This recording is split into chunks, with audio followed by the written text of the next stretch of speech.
सुप्रभात दोस्तों, नमस्कार। आप लोग कैसे? आशा करता हूँ कि आप लोग सकुशल हों। हम लोग जो पूर्व की वीडियो थी उसमें हम लोगों ने गणित का अध्ययन किया था और इस चैनल के माध्यम से हम लोग मैट्रिक क्लास के लिए टारगेट बैच प्रारंभ किए, जिसके अंतर्गत हम लोग गणित विषय का अध्ययन कर रहे हैं। तो जो हमारा पूर्व का वीडियो था, जिसमें जो हमारी पूर्व कक्षा थी, तो उसमें हमने क्या पढ़ा था? तो हमने पढ़ा था भाग थ्योरम, जो कि मतलब बहुपद था तो उसको भाग कैसे दिया जाएगा। हम लोग तो नॉर्मली सामान्यतः हम लोग जानते हैं कि अगर 6 को 2 से भाग देना हो तो भाग दे सकते हैं। अगर मान लीजिए कोई बड़ी संख्या हो 8, 5, 6, 7 जो भी हो, इसे अगर भाग देना हो तो भाग दे सकते हैं, ठीक। लेकिन लेकिन अगर बहुपद हो, बहुपद अर्थात कि जब चर और अचर संख्याओं को शामिल करके किसी एक पद को शामिल करके अनेक पदों को निर्माण करने से जो बहुपद बनता है, तो वह बहुपद कहलाता है। कैसे? मान लीजिए हमारे पास एक एक्स स्क्वायर है। यह कौन सा पद है? चर है या अचर? तो चर, चर का मतलब क्या होता है? जिसका मान परिवर्तनशील होता है, इसका मान परिवर्तनशील है। प्लस 4, यह क्या है? तो यह एक अचर मान है। क्यों? क्योंकि इसका मान जो होगा परिवर्तन नहीं होगा।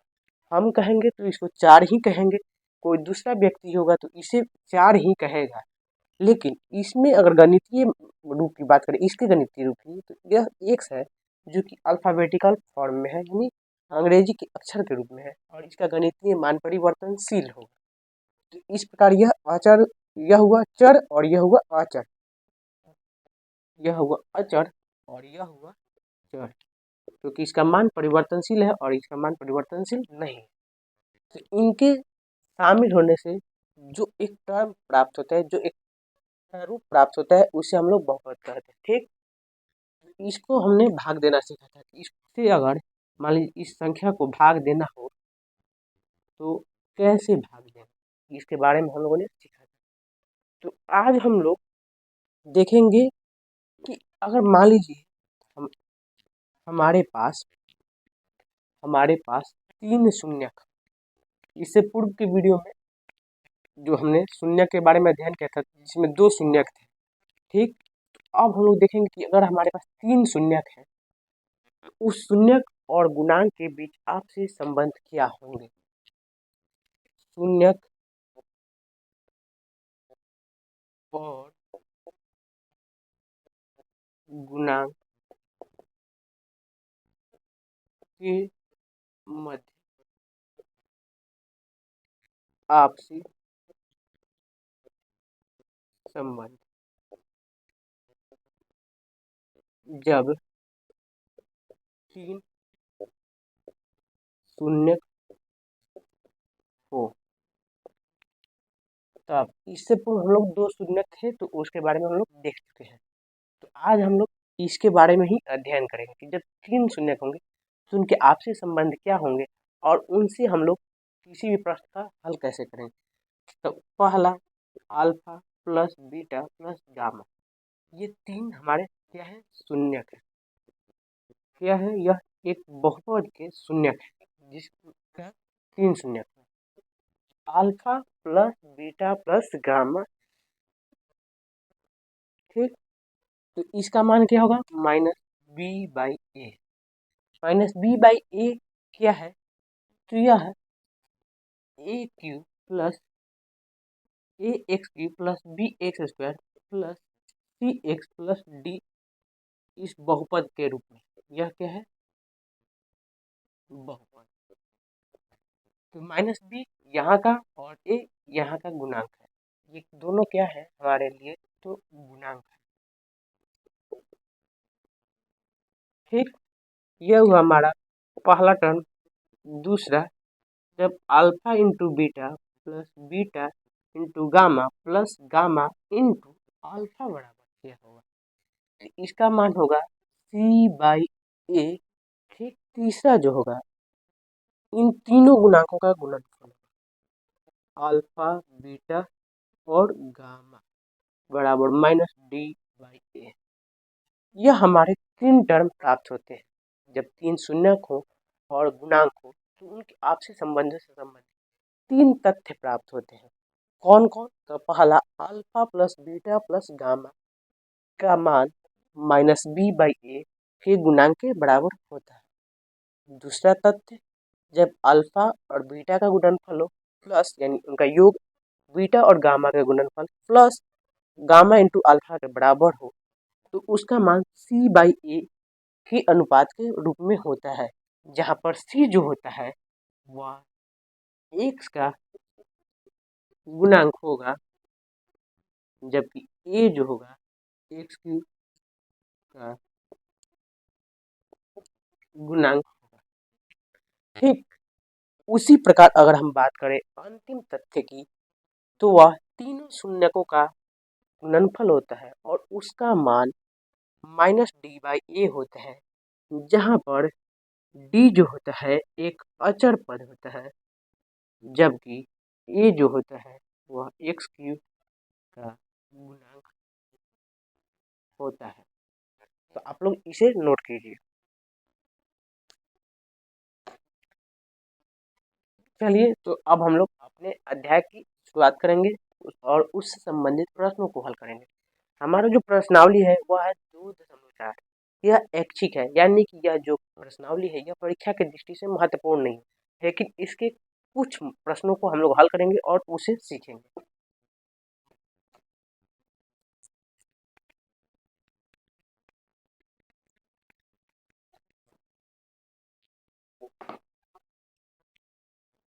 प्रश्नावली 2.4।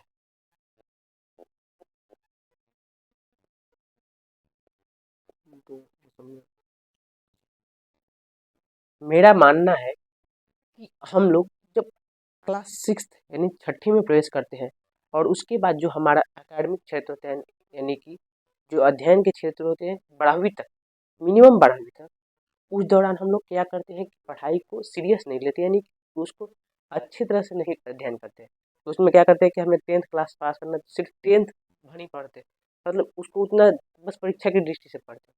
लेकिन यही क्लास छठा से लेकर के 12वां तक की एक पढ़ाई, अच्छी पढ़ाई ही हमें जीवन में सफलता दिलाती है। इस दौरान अगर हम कुछ कमियां करते हैं तो वह हमारे आने वाले जीवन हमारे साथ जो है दिक्कतें साबित कर सकती है। तो चलिए हम लोग अपने पहले प्रश्न को देखें। पहला प्रश्न है हमारा 2x³ plus x square minus 5x plus 2। 2x³ plus x square minus 5x plus 2। ठीक, और शून्यक हमारे पास 3 दिए हैं। शून्यक हमारा जो है 1/2, 1 और -2, 1/2, 1 और -2। और हमें क्या करना है कि उनके बीच के संबंध को सत्यापित करना है कि यह सही है या नहीं। तो चलिए पहले हम पहला तथ्य देखेंगे। हमारा पहला तथ्य क्या होता है? Alpha plus beta plus gamma is equal to -b/a, यही होता है। तो आप लोग बोलिए हाँ। तो ठीक, अब हम इसमें मान रखेंगे। हमारा अल्फा जो है -1, माइनस नहीं है, 1/2 है, 1/2 प्लस बीटा जो है 1 और गामा जो है -2। ठीक, बी बी का मान क्या होगा? यहाँ का गुणांक, यहाँ का गुणांक क्या है? 1 और ए जो है यहाँ का गुणांक है तो 2। और यहाँ पर क्या है? माइनस का चिन्ह है तो माइनस रख दिए। यहाँ ए है, यह बी है और यह जो होगा सी और यह जो होगा डी होगा। ठीक, अब हम इसे हल करेंगे तो 2 हमारा लघुत्तम होगा। यहाँ पर 1 के कम 1 प्लस 2 एक कम 2 माइनस 2 दूनी का 4। आप लोग बट्टा पर अगर जोड़ जानते होंगे तो ठीक उसी प्रकार के बट्टा पे के ये है, यानी भिन्न संख्याओं का -1/2। आगे बढ़ेंगे तो 2 और 1 कितने होते हैं? 3। 2 और 1 3 -4/2 बराबर -1/2 कितना होगा? फिर अब हम आगे बढ़ेंगे तो अब एक प्रश्न आप बताइए कि क्या 3 में से 4 घटेगा? तो जब हम लोग छठा तक, समझिए कि छठा तक लगभग, जब शुरू में थे हम लोग छोटे तो उस समय अगर कहते टीचर की 3 में से 4 घटेगा, घटाओ तो नहीं घटेगा सर, चाहे हम लोग पूछते तो सर भी कहते थे नहीं घटेगा। क्यों? क्योंकि उस समय हमारी जो मानसिक स्थिति थी वो छोटी थी, उस समय हमारी समझ कम थी। लेकिन हम जो बढ़ेंगे तो हमारा क्षेत्र विकसित होते जाएगा, हमारा क्षेत्र एक व्यापक रूप लेगा।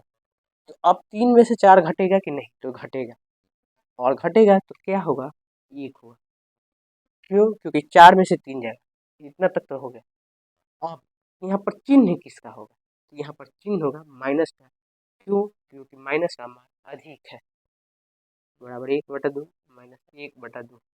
क्या हमने प्रूव किया? सत्यापित। क्यों? क्योंकि LHS बराबर RHS, यानी बायां पक्ष बराबर दायां पक्ष। ठीक, तो इस प्रकार से हमने इसे प्रूव कर लिया। ठीक है, तो आप लोग यह एक तथ्य देखें। फिर इसके बाद और भी जो हमारे तथ्य हैं,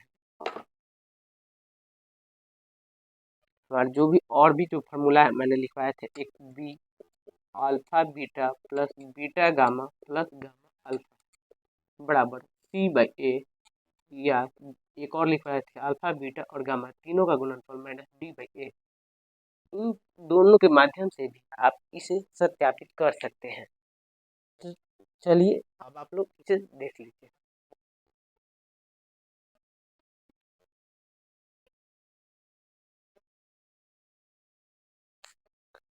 चलिए अब हम लोग सीधे तीसरा प्रश्न देखेंगे, दूसरा प्रश्न हम नहीं देखेंगे, बस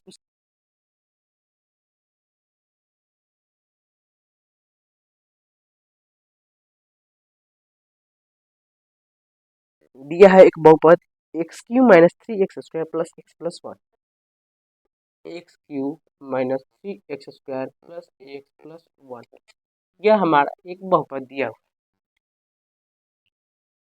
और हमारे पास 3 शून्यक दिए हुए। शून्यक हमारे पास दिए हुए हैं कौन कौन से? a minus b comma b comma a plus b. क्या यही शून्यक है? तो हम लोग देखते हैं पूरा किताब में, a minus b, a minus a minus B और ए है। यहाँ पर क्या होगा? ए होगा, ए है, ठीक, और ए प्लस बी। अब पूछ क्या रहा है कि यहाँ पर ए और बी का मान क्या होगा? ए और बी का मान क्या होगा? चलिए हम लोग इसे हल करेंगे।